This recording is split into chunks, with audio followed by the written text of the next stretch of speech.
Alrighty, ladies and gentlemen. Holy back reading. It looks like we have a new Arknights Endfield closed beta test 2 video. And this time, we got Globa Certified coming in with the overview of the new version that's coming out, and of course, all of the new changes. It's a short little 9-minute video. I'm very, very interested in seeing firsthand what some of the gameplay actually looks like in this closed beta 2, because in my opinion, it looks absolutely fantastic. So why don't we go ahead, dive right on into this one, and see what it's all about. Hey, Gota here. Today I'm very excited and honored to be able to present my early access gameplay experience of the next beta of Arknights Endfield, a beta that is releasing on November 28. And I think he actually got explicit permission from the devs after getting invited to an in-person event to like record this footage and give us this sneak preview. So yeah, seems pretty exclusive to me. Last week I got invited all the way across the world to an event where I met some wonderful people and even got to listen to Lowlight himself, and I got the opportunity to playtest the new beta. This beta has a lot of new changes like new characters, a whole new map, and more like blueprints. I'm going to go through what the game is like for newcomers, my experience and thoughts, as well as new additions coming for the next beta test. I really like that structure, because despite the fact that I have made a little bit of Arknights Endfield content, I haven't actually experienced any of the gameplay myself. I'm not really like a big sort of like beta guy. It's really hard for me to like sink my teeth into a game and like really dive into it when I know all of my progress is going to be erased. And so I always like chalking it up to other individuals who are willing to kind of like make that sacrifice to get their takes. And so I'm glad that he's giving that new player perspective. By the way, if you want to watch Arknights Endfield content and guides when the beta and full release come out, please go ahead and subscribe to my new channel, Gobafilled. For fans that don't know about Endfield already, it is a real-time RPG with strategic elements that is set in the Arknights universe on a moon called Talos 2. Okay. And it will release in early 2026 on PC, PS5, as well as iOS and Android. Man, we just kind of can't wait for this year to be over, right? We got like Wuwa 3.0 coming out next year. We've got HSR 4.0. Sorry, that was mean. We've got the ending of ZZZ, the 2.x arc. That's gonna be really good, right? That's gonna be amazing. Sorry, it's just the people are only looking forward to Wuwa 3.0 in Endfield. I don't really think there's anything else. I'm sorry. It also features a core gameplay theme of transforming the world with factories and other technology, which is really fun. The main character is the Administrator, who is a mysterious character that has saved civilization many times on this planet already. Where have I heard that before? I feel like I've heard this plot before. Kind of reminds me of like, you guys know like that mission that NASA sent to Mars? What is that thing called? That's just, it's kind of like just traveling around the planet, the Mars planet, and it's just like taking photos and shit. What is that thing called? A rover, right? Yeah, I think it's called the Mars rover. Yeah, that's what this plot reminded me of. But just like the original Arknights, we have lost our memories.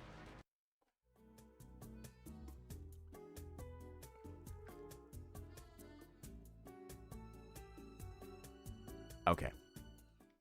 The 4 core pillars of this game are combat, the factory building, the story, and exploration.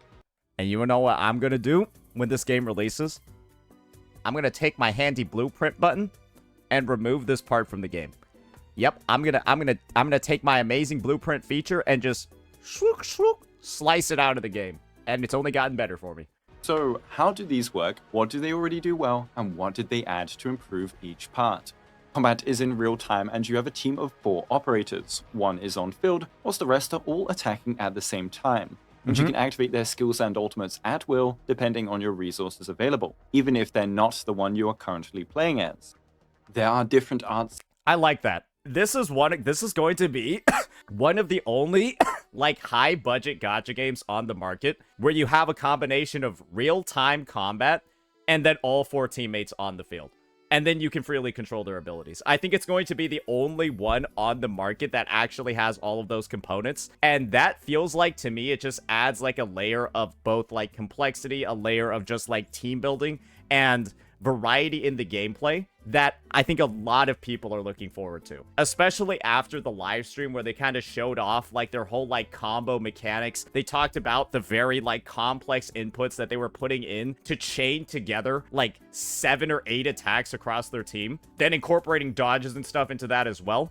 It seems like the combat is going to be really, really, really rich. The actual like team play is going to feel very, very, very comprehensive, and it is, in my opinion, shaping up to be one of the most refreshing experiences on the market. So I'm very excited to see the combat piece. Statuses and effects, arts, reactions, and physics-based interactions too. Oh, that's You'll be neat. mixing and matching various operators to create super satisfying combos in order to defeat enemies. I like the sound of that. There is dodging, enemy ability cancelling, and more like stagger. I like the sound of that too. I expect a lot of strategy in the future. I already encountered a ton of strategic elements, and have already thought up some awesome teams I will be trying when the beta properly launches. Their character select menu looks way different. I'm sorry, their character selection menu now literally looks like a lot more simplified. I remember one of the bits of feedback that I gave was that their menus were a little bit too much when I was looking at it before. Like, they had, like, 3D, like, shapes and shit. It was, like, the text was, like, all fucking sideways. The characters would be, like, moving like a fucking, like, they're on, like, a goddamn, like, dance show. Every single time you would, like, click a button to, like, change equipment and shit like that. I personally like the new menu better, because it's just a lot more clear to get the information that I need. And one of my bits of feedback was that while the old menus, I want to see an example of the old menus, actually. Just so I can, like, show you exactly what I feel about the differences that they made. You know what? Never mind. They might still have it. This was the type of stuff over here that I was saying was going to be, like, a little bit disorienting. This was the actual, like, this was the old shit that they had before.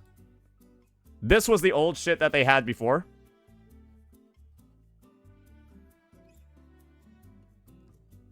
And this is what I meant by, like, oh, like, it's all, like, fucking sideways and shit. And, like, at a certain point, when you're, like, tens of hours, maybe 20 hours into the game, you'll just be like, okay, this is, like, too fucking much. This is what I meant by, like, there's kind of, like, this is the old UI. This is the one that I had feedback for. Some people like this shit better. I think it looks neat on a first glance. But, like, just imagine this 20 hours into the playthrough. You'll be like, okay, let me just crank my fucking neck like this so I can actually read what it says. You know, shit like that. It's got less style now for sure, but it's got more function. That's the main point. Some examples of stuff that you'll have to manage are your SP bar used for your skills, your ultimate gauge, elemental afflictions that can cause reactions, and certain conditions that allow you to activate a special type of skill called combo skills. All sounds good to me when it comes to the combat.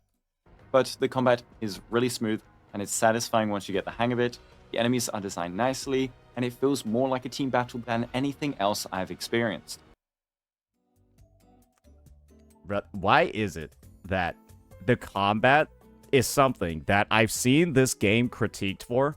Basically across its entire, like, technical test, closed beta test, all of that shit. And now everyone that I've seen talk about the game, they're all saying the combat now looks like its strongest element. I think they might have really genuinely cooked with this one. Maybe I actually, like, now I'm just kind of wanting to see what, like, some more, like, in-depth actual playthroughs are looking like. Now, speaking of combat, they added 9 new operators into the next beta test, and I got to check them all out. One cool part of this big batch is that they made all original 4 stars from the previous test into 5 stars, and then released a batch of simply designed but cool 4-star operators. These guys look literally like trash. I know they're supposed to be trash, but, like, they look like they're 3-star units to help flesh out teams. And just like the original Arknights, I think lower rarity operators will have a place. For example, Akakuri's high burst SP generation should be pretty powerful. Okay. My favorite of the new 9 characters. I like the idea that they're going to have, like, staples who are, well, let's just be entirely honest here, budget, free-to-play, 3-star options. As long as they work, and as long as they feel like they have, like, a specialized use case, and they're not just, like, fodder, I'm happy with the integration of them. But I'm not gonna lie, they look aesthetically like bums. They look like bums, bro. This, though, has to be Halapogas or Pogranichnik, who generates tons of SP for your team, especially if you consume a lot of vulnerable stacks, whilst also providing great damage and utility. He also just looks way too cool, feels very strong, and his ultimate summoning soldiers that smack enemies is awesome. This guy looks badass. He looks very cool. Though I did like... He's probably my favorite character out of the ones that they revealed from the new batch, 100%. Like most of them. Fluorite, for instance, I love her design, and Last Rite, a new 6-star, has a very satisfying burst playstyle. I think Last Rite, in my opinion, looks a little bit over-engineered. It looks like Last Rite went to, like, the cash shop in an MMORPG and then, like, bought one of the new outfits. That's my take on her design. It feels like it's too much. But then, factory building, or the automated industrial complex, is another essential part of the game. You'll be managing several different areas of land that are all destined to produce goods that you will use in the game. Hey, I'm glad that there are people that are going to enjoy this because it looks really fleshed out, and like being able to see it in like 3D, see the output, see all of that happening in real time is neat. But damn, this looks like a pain in the fucking ass to manage. That can be leveling materials, components to make the gear that you will equip on your characters. Bro, like imagine getting body blocked by your own creations. Because that's just what happened there. Bro, like, had to, like, start walking around and shit because of, like, the own geography. Said, like, I'm just imagining, like, a situation where it's, like, you really need to get through this corner and, like, you fucked up somewhere and, like, then you have to go ahead and, like, relay out just, like, adjusting your track for, like, an hour. Like, I don't know. I just use a blueprint, bro. Or more, like healing consumables. It is such a cool way of implementing a crafting system. You have full flexibility on what you make. I just love the fact that you will build a factory in the actual environment that you can walk around, you can see from afar, and you know that it is there actually progressing your account forwards. You're changing your world. But crafting and placing technology isn't limited to factories only. It can also be used in combat by installing defensive towers, how nostalgic, as well as zip lines to help traverse the map, and these are way too satisfying to use. Just add flying, bro. In I'm kidding. I like the zipline system. It looks neat. This new beta test, they've gone even further by separating factories by their regions and integrating exploration to allow you to build up regional currency that can expand your area, upgrade facilities, and more. Okay, so it looks like this is meant to be a very, very, very integral part of the progression, right? Having multiple factories in multiple new regions. Good thing they added blueprints, bro. You participate in a stock market, deliver goods from your factory, and more is expected to be added. What's also cool is that factories fit the thematic of the region they're in, so the water-inspired Wuling region will have you focus on fluid factory systems to generate resources. Now, that has the capability to get really complex really fast. I'm just looking at this shit over here. Use the reactor crucible to produce Jingkao solution. Fill a steel bottle with Jingkao solution and place the filled bottle in the backpack. And then store clean water in... Okay. People might struggle with these complex factory systems or not have the time to fully engage with its mechanics, so another major addition to the next beta is blueprints. I personally will be no-lifing the factory mode, but they added this system to help bridge the gap, and I know lots of people want to know how it works. First off, unfortunately in this test we could not add friends, so I don't know how player-shared blueprints will function, but I can at least explain how the developer-made blueprints will work. Okay. You will have to understand how the part you want a blueprint for works. You have to go through a tutorial and learn step by step what makes this part of your factory do what it does, and then build it yourself in this tutorial. Once that is complete, you can then use it as a blueprint. But they don't give you a fully built complete factory either, which means you'll still need knowledge of placing your various factory components together to create your desired production chain. So, when do I get the feature where the guy just builds the entire thing for me, and all I need to do is just grind the materials to build it, then I just place it? But what about the heart of the game? I guess this is the thing, right? If even with the blueprints, you still feel like you're going to be spending a lot of time placing the shit, then that could be rough, right? But assuming that you're able to unlock the, fully fleshed out blueprints a lot more quickly after doing the initial ones, that's something that could be good. But to hear that you kind of have very incomplete ones at a baseline, and then you still gotta, like, go through the procedure of, like, I can understand the procedure of setting it up so that you know what everything does, so that, like, the materials and the items or resources aren't, like, foreign to you. I just hope there's not, like, too much additional shit you have to do if you're already engaging with the blueprint system. Because if it feels like you still got to put in the same amount of time into building your own, even with the blueprints, then it's sort of just like, okay, like, what's the point of using them then? Story. Well, the story so far is very engaging, and they have a lot of... Okay, now let's hear about the story. But what about the heart of the game, the story? Well, the story so far is very engaging, and they have a lot of previous world building thanks to their original title. You do not need to play Arknights to understand the lore, as the exposition is excellent and the story is separate. Thank God. But you'll understand elements of Endfield better and pick up on cool references you might not know otherwise. Also, some characters are eerily similar to OG operators, which is fun to see too, but the community will never stop letting you know when that happens because it is an exciting moment. Anyways, storytelling is done in many ways that I really enjoy, like nice and expressive scenes of your crew chatting, radio interfaces that map. Hey, the facial animations, all of that stuff, model animations, I think that's something that this game hasn't really been critiqued for. I think the only critique that I had for it was that, like, the models looked a little bit too hyper-realistic when compared to the environment. But maybe the art style will just grow on me over time. How to battle plan, or super cool cutscenes used for big fights. Yeah, like, sometimes the faces look, like, a little off. Oh, I remember. The like, skin... The textures on, like, the armor and, like, the clothing is, like, higher. Like, the resolution on the textures of, like, the armor and the clothing over here looks, like, way higher than, like, what's on the face and the skin. That's what I think my main critique was. And you can see it firsthand over here. Like, look at the fucking texture on, like, that pauldron, right? And shit like that. Like, look at the texture on this armor. And then her face is, like, two tones. Like, her face is, like, cell-shaded with two tones. And then, all the other stuff looks crazy. The graphic polish in this game. Like, you see what I mean firsthand, right? Like, especially right here. Game is insane. I love just enjoying the details put into it all and seeing characters in the background emote, for example. It adds a lot to the experience. And the story has a bunch of new cutscenes and changes. Animations for operators are even more frequent so everyone feels alive, and the dialogue is fun as you can choose between different options that change your reactions. Oh, I like that. I like that.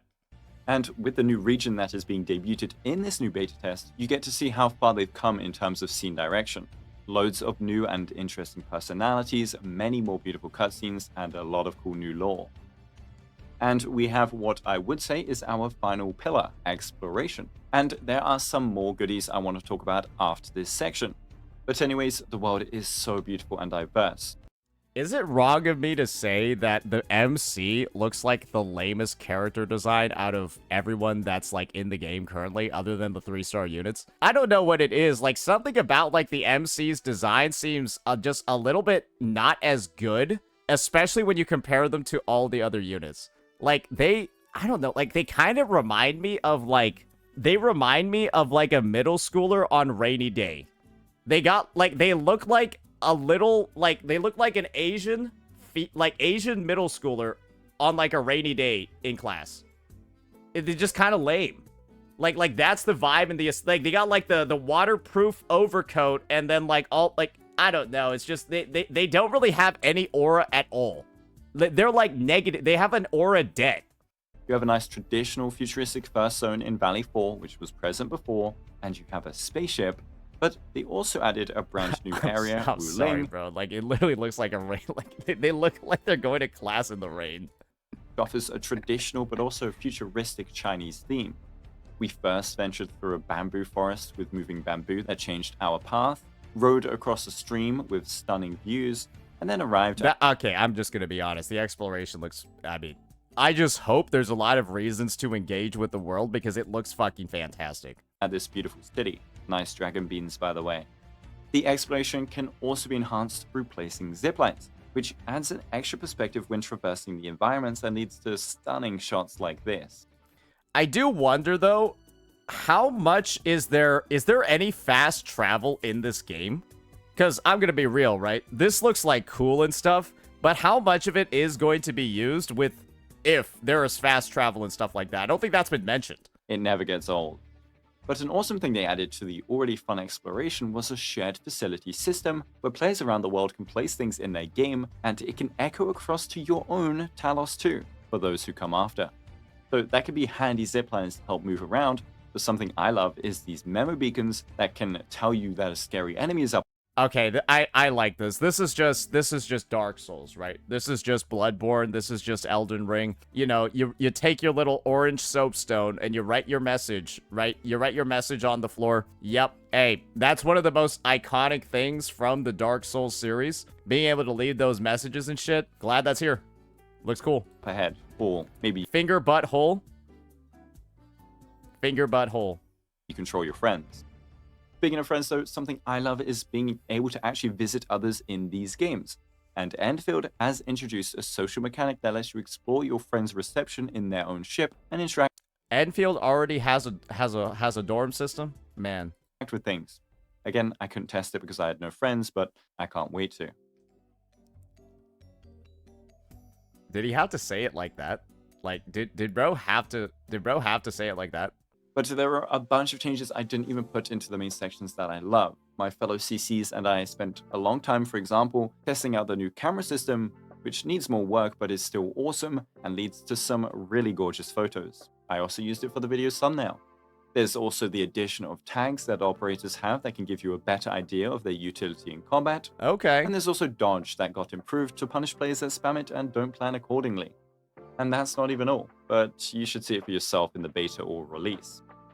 As you can tell, I'm genuinely super excited for this game and I really can't wait to play more of it. I wouldn't have made a new main channel for the game if I didn't believe in it. And thank you again to Griffline for the invite. So if you Yep. Okay. I think that we're kind of like in the outros over here, but from what I'm seeing over here with Goba's video, the game looks fantastic. And some could say the game even looks like ready for release. Naturally, this is like a sponsored one, and so I don't think he really dove into any of the potential issues that he might have run into, but I don't really think that there could have been that many issues for him in the first place, because this was like an offline event. They all flew over to LA and they played the game, I guess, for like a little bit and did some recording. I don't think that there's too much that they could have actually sunk their teeth into, so this is naturally going to be a bit more of like first impressions, surface level sort of stuff like that. Yeah, I don't think that there's anything too crazy going on with this one. But yeah, I think the game looks good. I think the game looks peak, and I'm very,